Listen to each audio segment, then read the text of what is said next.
శ్రీ గురుదత్త. జై గురుదత్త. శ్రీ మహాగణాధిపతయే నమ. శ్రీ సరస్వత్యై నమ. శ్రీపాదవల్లభాయ నమ.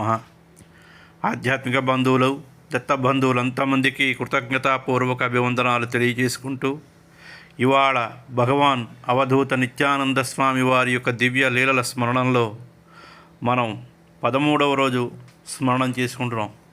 ముందుగా గ్రంథకర్త అయినటువంటి సరబాద రామకృష్ణారావు గారి దంపతులకి నమస్కారం చేసుకుని మనం వెళుతున్నాం. ప్రతీదీ అంటే గత భాగాన్ని అనుసరించుకుని వెళుతున్నాం. అంటే స్వామి దర్శనం కోసం రావడం, బొంబాయిలో హోటల్లో నడపడం, స్వామివారు వద్దు ఉద్యోగం చూసుకోమని చెప్పడం అప్పటికీ వినలేదు.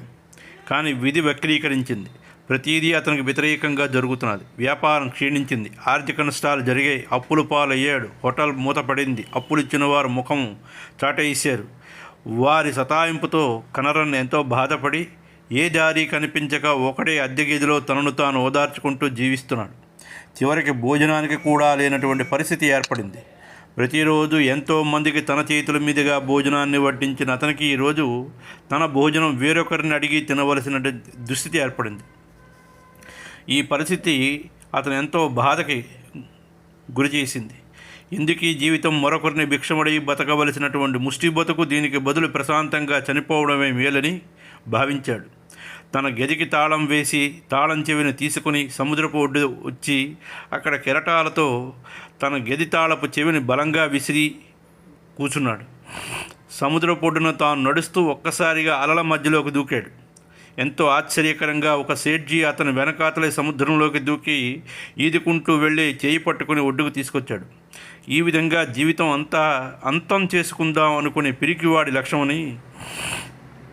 లక్షణం అని చెప్పి అతన్ని గది వద్ద విడిచిపెట్టాడు. కానీ గది తెరవడానికి తాళం చెవిలేదు. దానిని సముద్రంలోకి విసిరేశాడు అని ఎప్పుడైతే చెప్పాడో సేట్ దాన్ని కూడా తెచ్చాను అని చెప్తే, కన్రన్ చాలా ఆకలిగా ఉన్నదని చెబితే దగ్గరలో ఉన్న హోటల్ నుంచి 2 ప్లేట్ల బిర్యానీని తీసుకొచ్చి కనరన్తో ఇప్పుడు ఒక ప్లేట్లో ఉన్న బిర్యానీని తిని మళ్ళా 15 నిమిషాల్లో తాను రాకపోతే 2వ ప్లేట్లో బిర్యానీని కూడా తినమని చెప్పాడు. బిర్యానీ డబ్బు ఇచ్చేసాడు. రేపు ఉదయం ఖాళీ ప్లేట్ని హోటల్లో ఇచ్చివేయమని చెప్పాడు. తర్వాత వెళ్ళేసరికి సేట్జీ తిరిగి రాలేదు. 2 ప్లేట్ల బిర్యానీని కర్నన్ కడుపు నిండా తిని గాఢంగా నిద్రపోయాడు. మరుసటి రోజు మేల్కొని తర్వాత ముందు రోజు జరిగినటువంటి సంఘటన తలుచుకుంటే ఇంతకీ ఈ సేట్జీ ఎవడు? ఎందుకు సముద్రం నుంచి బయటపడ్డాడు? నన్ను బతికించాడు. నేను విసిరిపారేసిన తాళపు చెవి అతనికి ఎలా దొరికింది? బిర్యానీనిచ్చి మళ్ళీ వస్తానని చెప్పిన అతను ఎందుకు చెప్పి ఉంటాడు? ఇదంతా ఏమిటో, ఎందుకు జరిగిందో అర్థం కాకుండా గణేష్పూర్కి వెళ్ళిపోయాడు. అక్కడ నిత్యానందులు వారు సేట్జీ ఇచ్చిన బిర్యానీ తిన్నావా, ఇక ముందు ఆత్మహత్య గురించి ఆలోచించకు, అదొక మహాపాపం, అది పిరికివాడి లక్షణం, వెళ్ళి నీకు మేలు జరుగుతుంది. తర్వాత ఆ సేట్జీ నిత్యానందుల వారిని అని నమ్మటం పెద్ద కష్టమేమీ కాలేదు అతనికి. కనరన్ కళ్ళు ఆనంద బాష్పాలతో నిండి గురువు ఆజ్ఞ పాటించని కారణంగా ఇన్ని కష్టాలు పడవలసి వచ్చిందని తెలుసుకుని చింతించాడు. గురుదేవుల లీల తలుచుకుని తన గురుభక్తిని పెంచుకుని ఆయన అనుమతితో తిరిగి హోటల్ని ప్రారంభించి బాగా సంపాదించుకుని వృద్ధిలోకి వచ్చాడు. గురువు చెప్పిన మాట వినకపోయినప్పటికీ, అందుమూలంగా కష్టాలు పాలైనప్పటికీ ఆయన దర్శనం అనుగ్రహం వలన ఇతని పుణ్యఫలం. గురుదేవుల ఆజ్ఞని అక్షరాలా పాటించాలి. అప్పుడే ఇది ఉత్తమమైనటువంటి భవిష్యత్తును తెచ్చి ఇస్తుంది, ఆపదల నుంచి కాపాడుతుంది.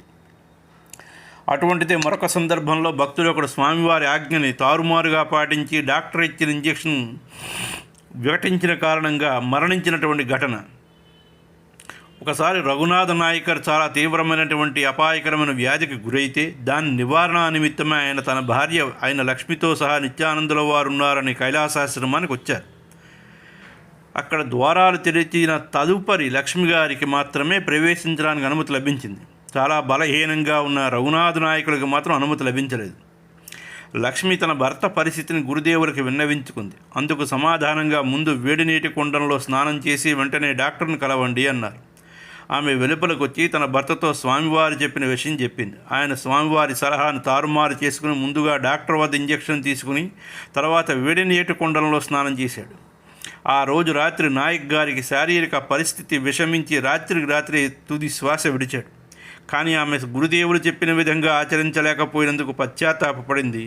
గాయత్రీ మంత్రం మనల్ని కాపాడుతుంది. అదే మంత్రాన్ని వెనక నుంచి కింద నుండి పునశ్చరణ చేసి సిద్ధించుకోతే అదే బ్రహ్మాస్త్రం మీ సర్వనాశానికి దోహదం చేస్తుంది. అణుశాస్త్ర విజ్ఞానం విశ్వశాంతికి విశ్వనాశనానికి కారణమవుతుంది. త్రికాలజ్ఞులైనటువంటి నిత్యానందుల వారి మాటల ప్రకారం నడుచుకుంటే మనకు మేలు జరుగుతుంది. దేవుడిచ్చిన సలహాలు సత్యపు పునాదుల నుంచి వస్తాయి. అవి ఈ శబ్దాన్నిటికీ అత్యద్భుతమైనటువంటి శక్తి ఉంటుంది. అది జ్ఞాన విజ్ఞానాలు నియంత్రించే వేదవాక్యము, మహాత్ముల వాక్యం. దాని అర్థాల గురించి ఆరా తీస్తే తన రహస్యాన్ని భవిష్యత్తులో వివరించినప్పుడు మాత్రమే అర్థమవుతుంది. ఈ సందర్భంలో భగవద్గీతలో శ్లోకం ఇది సమయోచితంగా ఉంటుంది. నాణ్యం గుణేభ్య కర్తారం యదా ద్రష్టానుపశ్యతి గుణేభ్యచ్చ పరం వేత్తి మద్భావం సోణధిగచ్చతి. అంటే ద్రష్ట అయిన వాడు గుణములే గణములయందు వర్తించుతున్నదని, త్రిగుణాలు తప్ప వేరేగా కర్తలు లేరని తెలుసుకొని త్రిగుణాలకి అతీతంగా ఉన్న సచ్చిదానంద గణ పరమాత్మ స్వరూపుడైన నా తత్వాన్ని తెలుసుకో, అప్పుడు అతను నా స్వరూపాన్నే పొందుతాడు అని. త్రిగుణాలతో నిండినటువంటి ప్రజలు వాటికి అతీతంగా ఉన్న నన్ను నిత్యతత్వం అని తెలుసుకోలేరు అని గీత చెప్తున్నది. అలాగే పీకే నాయర్ అనే వ్యక్తి బొంబాయి నివాసి. ప్రతి గురువారం గణేష్పురికి వెళ్ళి నిత్యానందుల వారి దర్శనం చేసుకునేవాడు. ఆయనకు నిత్యానందుల వారే దేవుడు. ఆయన మాటను తూచా తప్పకుండా పాటించేవారు. వీటి వలన ఆయనకు ఎంతో మేలు జరుగుతూ ఉండేది. ఒక వారం గణేష్పురికి సద్గురు దర్శనార్థం వెళ్ళాడు. అప్పుడు స్వామివారు శనివారం ఇంటి నుంచి బయటకు వెళ్ళకు అన్నారు. అందువలన శనివారం పూర్తిగా ఇంటిలోనే గడిపారు. కానీ విధి విలాసం వింతైంది. దాని నుంచి బయటపడడం అనేది అసాధ్యం. నాయర్ ఆ రోజు సాయంత్రం స్నేహితుల ఆహ్వానం విందు భోజనానికి వెళ్ళవలసి వచ్చింది. సాయంత్రం అవగానే తనలో తాను ఇంకేముంది, ఇప్పటి వరకు గురువాజ్ఞను పాటించి ఇంట్లోనే ఉన్నాను, ఇకపై ఆ సద్గురువే నన్ను కాపాడాలి అనుకుని సాయంత్రం భోజనానికి కొంతమందితో బయటకు వెళ్ళాడు. నడుచుకుని వెళుతుంటే వెనక నుంచి మిలిటరీ ట్రక్కు ఒకటి ఢీకొని కింద పడి స్పృహ కోల్పోయాడు. వెంటనే మిలిటరీ అధికారులు ఆయనకు దగ్గరలో ఉన్నటువంటి ఆసుపత్రుల్లో చేర్పించారు. ఆయన కుటుంబ సభ్యులకు కానీ మిత్రులకు కానీ నాయర్కి కానీ లారీ గుద్దిన విషయం కానీ ఆయన ఆసుపత్రిలో చేర్చిన విషయం కానీ తెలియదు. కానీ గణేశ్పురి యందు ఉన్నటువంటి ఈ జగత్తును పరిరక్షించే నిత్యానందుల వారికి మాత్రం తన భక్తుడి పరిస్థితి తెలుసును. ఆయన తన వద్దనున్న భక్తునితో లాయర్ గారి యాక్సిడెంట్ మరియు ఆసుపత్రి సమాచారం తెలిసి వెంటనే వెళ్ళి సహాయం చేయమని పంపించారు. ఇది నిజంగా భక్తులను కాపాడే ఆ భగవంతుని లీల. భక్త సంరక్షకులై భక్తులని సంరక్షించడానికి, ఉద్ధరించడానికి నిజమైనటువంటి సద్గురువులకు దూరం లెక్కలోది కాదు, మరెక్కడా కనపడదు. ఇంజనీర్ హేగ్డే గారి అనుభవం ఒక విశేషమైనటువంటి ఉదాహరణ. హేగ్డే గారు గురుదేవులు శ్రీ నిత్యానందుల వారి భక్తుడు. ఆయన అనుగ్రహం వలన ఇంగ్లాండ్లో ఉన్నటువంటి బెర్లిన్ బాయ్స్ ట్రైనింగ్ ప్రోగ్రాం వెళ్ళడానికి సాధ్యమైంది. అక్కడ ఆ దేశపు అమ్మాయి ఆకర్షణకు లోబడి విద్యను నిర్లక్ష్యం చేసి సమయానంతా ఆమెతోనే గడిపాడు. ఒకరోజు ఆ అమ్మాయితో విహారయాత్రకు వెళ్ళి కాలం గడుపుతున్నాడు. అప్పుడు గురుదేవులు శ్రీ నిత్యానందుల వారి అతని ఎదురుగా ప్రత్యక్షమై, ఏమిటి నువ్వు దీనికోసమే ఇక్కడికి వచ్చావా, ఇప్పుడు దీన్ని ఆపేయి అని ఎంతో కోపంగా గర్జించారు. తరువాత ఆ దృశ్యం కనుమరుగైంది. అక్కడ ఎంతో చలిగా ఉన్నప్పటికీ హేగ్డే వారు బిజీ చెమటతో తడిసిపోయారు. ఆ అమ్మాయితో భయంతో నిలబడలేక పారిపోయింది. మళ్ళా వారిద్దరూ కలవనే లేదు. హేగ్డే తన సమయానంతటినీ కూడా పూర్తిగా అధ్యయనంలో వినియోగించి మంచి ఫలితాలను సాధించి ఉత్తీర్ణుడయ్యాడు. భారతీయ విమాన కార్యాలయ అధికార కార్యాలయం రేడియో ఆఫీసర్గా అయినటువంటి ఎంవి మీనన్ గారి అత్యంత రోమాంచితమైనటువంటి ఒక సంఘటన వినడం జరిగింది. ఆయన మిత్రుడొకడు విమాన పైలట్గా పనిచేసేవారు. ఆయన కూడా సద్గురు నిత్యానందుల వారి భక్తుడే. అప్పుడప్పుడు గణేష్పూర్కి వెళ్ళి స్వామివారిని దర్శించి వస్తూ ఉండేవారు. ఆయన ఒకసారి విమానంలో ఆకాశంలో సంచరిస్తూ ఉండగా నిత్యానందుల వారి ఆశ్రమాన్ని ప్రదేశం గణేష్పూర్ పైన తిరుగుతూ స్వామివారి ఆశ్రమానికి భక్తిపూర్వకంగా నమస్కరించి ఆకాశంలోనే ప్రదక్షిణ చేశాడు. అతను మరొక పర్యాయం సద్గురు దర్శనానికి గణేష్పూర్కి వెళ్ళగా నిత్యానందుల వారు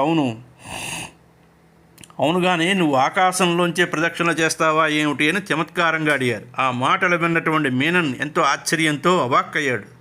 భూమి, ఆకాశం, జలం ఈ విధంగా తమ భక్తుల ప్రార్థనలు ఎక్కడి నుంచి సమర్పించినా సద్గురువు భగవంతుడు వాటిని తప్పకుండా స్వీకరించి అనుగ్రహిస్తాడు. ఆయన సర్వజ్ఞుడు, సర్వాంతర్యామి, సర్వశ్రేష్ఠుడు. సద్గురు నిత్యానందుల వారు ఒక రోజు ఇలా అన్నారు, ఇక్కడ అన్ని ప్రదేశాల్లోని అంత సూక్ష్మమైన అణువణువులోని నిండి ఉంది, ఇతను లేని ప్రదేశం లేదు. కాబట్టి మనకి ప్రారంభంలో నిత్యానందుల వారు ఈశ్వరయ్యర్ గారు ధర్మగ్రంథములైనటువంటి రామాయణ భాగవతాల పారాయణ చేస్తున్నప్పుడు చిరునవ్వుతో ఉంటూ తన పూర్వపు అవతారాల లీలలు గుర్తు చేసుకునే సమయంలో నవ్వొస్తోందనేవారు. అదే సందర్భానుసారం భగవద్గీత అయినటువంటి శ్రీకృష్ణుని రూపం ధరించి చెప్పిన మాటలు మళ్ళీ నిత్యానందుల వారు ధృవపరిచారు.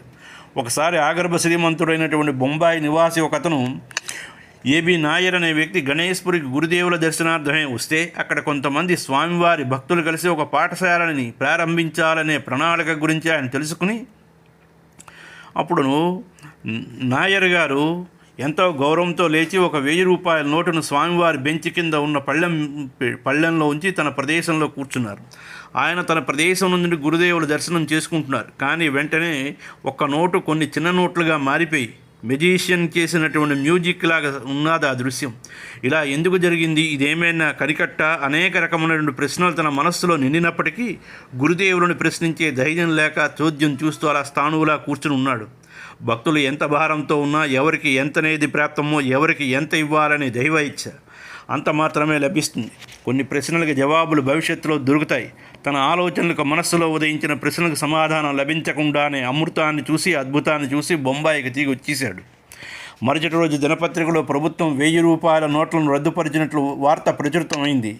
ఎవరి వద్ద 1000 రూపాయల నోట్లు గలవు వాళ్ళందరూ బ్యాంకుల వద్ద నోట్లను మార్చుకోవాలన్న అంశం అందులో ఉంది. అది ఇంగ్లాండ్ నుండి వచ్చిన ఆదేశం. అందువలన వెంటనే ఆచరణలో ఉంచడం కష్టమైంది. ఇది తెలిసిన సర్వశక్తివంతులైన గురుదేవులు నిత్యానందుల వారు పెద్ద నోటును చిన్న చిన్న నోట్లుగా మార్చుకున్నారు.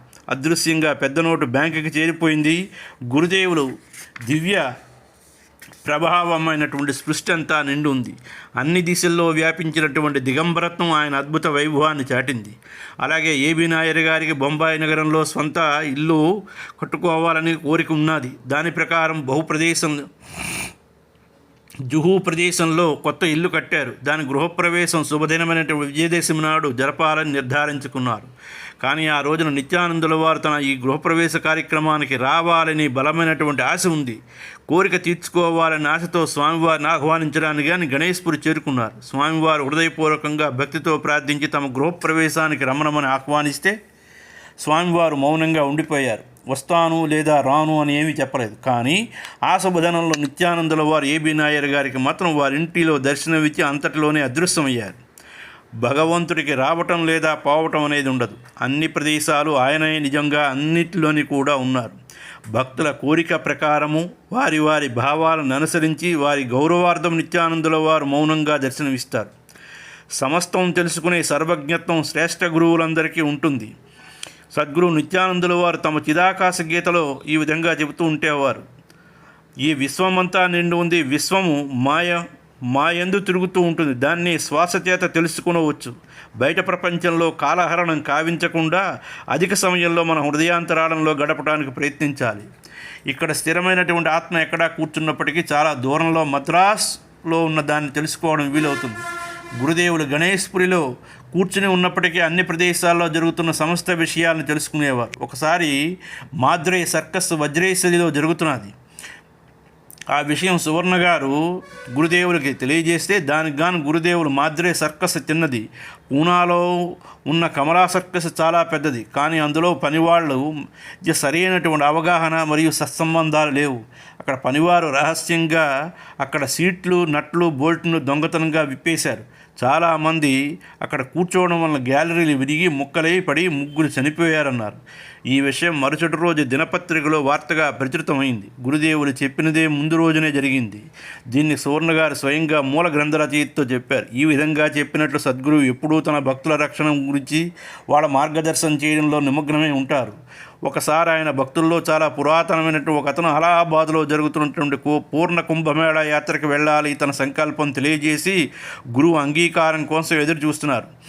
ఈ సందర్భంగా గురుదేవులు అక్కడికి వెళ్ళి ప్రయాణానికి ఈసారి వదిలే మానుకో, అక్కడికి ఈసారి చాలామంది జనం చేరుకుంటారు, ఏర్పాట్లు సరిగా లేవు, జనం సమస్యలతో సతమతమవుతారు, తొక్కిసలాట్లో చాలామంది మరణిస్తారు అని అన్నారు.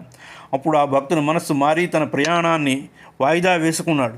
వార్తాపత్రికలో కుంభమేళా పరిస్థితి మరియు అక్కడ ఏర్పడిన దుర్మరణాల వంటి వార్తలు రావడం ప్రారంభమయ్యాయి. పూర్ణ జ్ఞానే పూర్ణకుంభం. నిత్యానందుల వారి సన్నిధి సంపూర్ణమైనటువంటి పూర్ణకుంభం, కుంభమేళ. వారున్న ప్రదేశంలో అనునిత్యం సిద్ధయోగులు చేరుకునే పూర్ణ కుంభమేళ. అటువంటి గణేశ్వరుని దర్శించుకునే సందర్శకులకు మరి ఏ ఉత్సవం కావాలి? నిత్యానంద సద్గురు క్షేత్ర దర్శనం ఒకటే సరిపోతుంది. ఒకసారి కాంగాడుకు చెందినటువంటి చెరువత్తూరు కనాయి చందన్ అనే ఆయన గణేశ్పురి వెళ్ళి సద్గురువు నిత్యానందుల వారిని దర్శించాలని అభిలషిస్తే, ముందుగా ఆయన కాంగాడులో ఉన్నటువంటి జనానంద స్వామి వారికి తమ యాత్ర విషయమే చెప్పడానికి గాను ఆయన దగ్గరికి వెళితే, స్వామి జనానందుల వారు ఈ విషయమై సంతోషపడ్డారు. నిత్యానందుల వారికి అర్పించమని అరటిపళ్ళ గెల ఒకదాన్ని ఇచ్చారు. కనాయి చందన్ అక్కడ నుండి మంగళూరుకి వెళ్ళి మళ్ళా అక్కడ నుండి కళావళి స్టీమర్లో బొంబాయికి చేరుకుని, అది కారువారికి వచ్చిన వెంటనే స్వామివారు ఇచ్చిన కానుక విషయం జ్ఞాపకంకి వచ్చి ఆ కట్టను విప్పి చూశారు. వాటిలో కొన్ని పురుగులు వలన పాడైపోయిన వాటిని సముద్రంలో పారేసి మిగిలిన వాటిని తోటి యాత్రికులు పంచి వారితో సహా ఈయన కూడా తిన్నారు. చందన్ గణేశ్పురికి చేరుకున్న తర్వాత నిత్యానందుల వారి వద్ద నిలబడి ఉంటే, ఆయన స్వామి జనానందుల వారు ఇచ్చిన అరటిపళ్ళు సముద్రంలో చేపలు తిన్నాయి కదా అని ప్రశ్నించారు. గురుదేవుడు తాము చేసే సమస్తమైనటువంటి చర్యలను గమనిస్తారని అతను అర్థం చేసుకున్నాడు. మరుసటి రోజు గురుదేవులు చందన్తో ఇలా చెప్పారు: నిన్న క్యాలికట్ నుంచి కాసర్గోడు వరకు ఎడతెరిపి లేకుండా గట్టి వాన కురిసింది. నీ వ్యవసాయ భూమి అంతా నీటిలో మునిగింది. చాలా దినాల తర్వాత చందన్ ఊరికి వెళ్ళినప్పుడు స్వామివారు చెప్పింది నిజమేనని తెలుసుకున్నాడు. చందన్ గారే ఈ విషయం అన్నిటి మూల గ్రంథ రచయితతో స్వయంగా చెప్పారట. శ్రీ సిపికే నాయర్ అనే ఆయన రచయితకి బంధువు. ఒకసారి సిపికే నాయర్ గారికి అమెరికా న్యూయార్క్లో ఉన్నటువంటి ట్రేడ్ సెంటర్ నుంచి మంచి ఉద్యోగం దొరికింది. కానీ బొంబాయి నందు తన సొంత వ్యాపారం నాయర్ గారికి తన సొంత దేశాన్ని విడిచిపెట్టి పరాయి దేశం వెళ్ళటానికి ఇష్టం లేదు. ఈ రెండిటికి ఆలోచనలతో సతమతమవుతున్నటువంటి నాయర్ ఏమీ నిర్ణయించుకోలేక గణేశ్పురికి వచ్చి తన సమస్యను స్వామివారికి విన్నవించుకున్నాడు. అప్పుడు స్వామివారు అతనితో పరాయి దేశపు పని వీధి కాదు, నీది కాదు. ప్రస్తుతం నువ్వు చేసే పని చేసుకో, కానీ అప్పుడప్పుడు అక్కడికి వెళ్ళి అవకాశాలు లభిస్తాయన్నారు. నాయర్ గురుదేవుల సలహాని పాటించారు. ఆ రోజుల్లో ఆయన సాధారణంగా ప్రతీ నెల అమెరికాకు వెళ్ళి వస్తున్నారు. న్యూయార్క్లో పనిచేయడానికి ఆయనకు అక్కడ సొంత ఆఫీసు కూడా ఉన్నది. గురుదేవులు తనను ఆశ్రయించిన భక్తుల తాలూకా భవిష్యత్తుని ప్రకాశవంతంగా చేసి అనుగ్రహిస్తారు.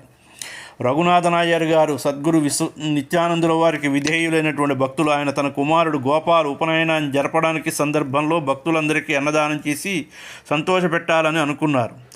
ఈ శుభ సందర్భంలో ఎంతోమంది భక్తులు గణేశ్పురికి చేరుకుంటే, అన్నదానం జరిగితే అన్న సంతర్పణకు గాను వండిన వంట అందరికీ తృప్తిగా అయ్యేటట్టు సరిపోతుందా అని సందేహం నాయర్ గారికి వచ్చింది. అంతమంది భక్తులు అక్కడికి రావడానికి చూసి కంగారు పడి ఆతృతతో గురుదేవుడితో తన భయాన్ని వెలిబుచ్చితే, అప్పుడు నిత్యానందుల వారు అభయప్రదానం ఇస్తారు. నువ్వు అనవసరంగా భయపడకు, నేనున్నాను అని. ఎవరెవరికి ఎంత కావాలో అంతవారికి వడ్డించమన్నారు. ఆ ఆనందాన్ని ఆస్వాదిస్తూ సంతోషంలో దీన్ని విన్న నాయర్ గారు నిస్సంకోచంగా అన్నదానాన్ని కొనసాగించారు. వచ్చిన వారందరికీ అన్న సంతర్పణ పూర్తి చేసినా ఏ లోటు లేకుండా కావలసినంత పదార్థాలు వంట పాత్రలో మిగిలిపోయి మళ్ళా. గురుదేవులు ఆపద్బాంధవుడు, అందరినీ కష్టకాలంలో కాపాడే సద్గురువు. ఈశ్వరుడు కోపించిన గురువు కాపాడుతాడు అనే వాక్యం గురుగీతలో నిత్యానందుల వారి చరిత్రలో ఇది నిత్య సత్యమైంది. అధర్మానికి శిక్ష ఉంది. తాను మరొకసారి సొమ్మును దుర్వినియోగం చేయరాదు, దానికి శిక్ష అనుభవించవలసి ఉంటుంది. అటువంటి సంఘటన మద్రాసులో సదానంద అనే ప్రభుత్వాధికారికి సంభవించింది. రెండవ స్వాతంత్రం సమరం జరుగుతున్నటువంటి సమయంలో ప్రభుత్వం ఈయన పన్నులు వసూలు చేసే అధికారిగా నియమిస్తే, ప్రతిరోజు వసూలు చేసిన సొమ్ము మరుసటి రోజు బ్యాంకులలో జమ చేయాలి. ఒకరోజు కట్టవలసిన డబ్బును గిండీలో ఉన్న మద్రాసు రేసింగ్ క్లబ్కు తీసుకువెళ్ళాడు. అక్కడ గుర్రపు పందాల్లో డబ్బును పణంగా పెట్టి పూర్తిగా ఓడిపోయాడు. ఇటువంటి ఈ అసందర్భపు పనికి ఉద్యోగం పోగొట్టుకోవడమే కాక జైలుకి వెళ్ళవలసినటువంటి శిక్ష గురి కావలసి ఉంటుందనే భయం అతనికి ప్రస్ఫుటంగా కనిపించింది. తాను చేసిన చెడ్డ పనిని గురించి తన మనసులో తీవ్రంగా ఆలోచించి చాలా బాధపడి చివరికి ఈ విషయాన్ని తన భార్యతో చెప్పాడు. ఆమె కూడా ఎందుకు ఇటువంటి పని చేశారు, అంత డబ్బు తిరిగి కట్టడానికి కూడా మన వద్ద లేదు, ప్రస్తుతం గణేశ్పురికి వెళ్ళి నిత్యానంద స్వామి వారిని శరణాగతులు అవ్వడం తప్ప మరో దారి లేదని తలచి మరుసటి రోజు సదానందుడు గణేశ్పురికి వెళ్ళారు. అతను గణేశ్పురికి చేరి నిత్యానందుల వారికి సన్నిధానంలో ప్రవేశిస్తుండగానే స్వామివారు చాలా కోపంతో, నువ్వు అసమంజసమైనటువంటి రీతిలో ప్రభుత్వం ధనమంతా జోదంవాడి దివాళా తీసొచ్చావు, నా వద్దకు రాకు అంటూ లోపలికి వెళ్ళిపోయారు. సదానంద గారికి ఏం చేయాలో తోచక అడుగు ముందుకు వేయకుండా నిలబడ్డారు. గురుదేవులకు అతనిపై దయగలిగి భోజనపు ఏర్పాట్లు చేయమని చెప్పారు. 3 రోజులు గడిచినప్పటికీ లోపల ప్రవేశించడానికి అనుమతినివ్వలేదు. తర్వాత గురుదేవులు దర్శనానికి అనుమతిచ్చి అప్పుడు గురుదేవులు, ఈ రోజు నుంచి నువ్వు నీ పాఠం నేర్చుకోవాలి. ఇప్పుడు ఈ అంటించిన మూసినటువంటి కవర్ను తీసుకో, దీన్ని తెరవకు, ఇంటికి వెళ్ళి నీ భార్యకి ఇచ్చిన తర్వాత ఇద్దరూ కలిసి దీన్ని తెరిచి చూడండి అన్నారు. అతను ఏమీ లేనటువంటి ఖాళీ కవర్ అంటించి తనకెందుకు ఇచ్చారని ఆశ్చర్యపడిపోయాడు. అదీ కాకుండా అతను మద్రాసు వెళ్ళడానికి అవసరమైనటువంటి రైలు టికెట్ను తన లంగోటి నుంచి తీసిచ్చారు. స్వామివారు చెప్పిన విధంగా మద్రాసు చేరి తన ఇంటికి వచ్చి తన భార్య చేతికి ఆయన ఇచ్చినటువంటి కవర్ అందించి ఆయన చెప్పినట్లుగా తెరిచి చూస్తే దానిలో బ్యాంకు కట్టవలసినంత డబ్బు మాత్రమే ఉన్నది. దాన్ని అలాగే బ్యాంకులో జమ చేశాడు. తన జీవితంలో సరి అయినటువంటి మార్గం వైపు తిరిగాడు. దేవుడు తనకు భార్యకి చూపించినటువంటి కరుణని ఎల్లప్పుడూ స్మరించుకునేవాడు. తన పేరుకు తగిన విధంగా ఎల్లప్పుడూ ఆనందంలోనే తెలియాడేవాడే సదానందుడు. అయ్యా, ఇక్కడికి సమాప్తం.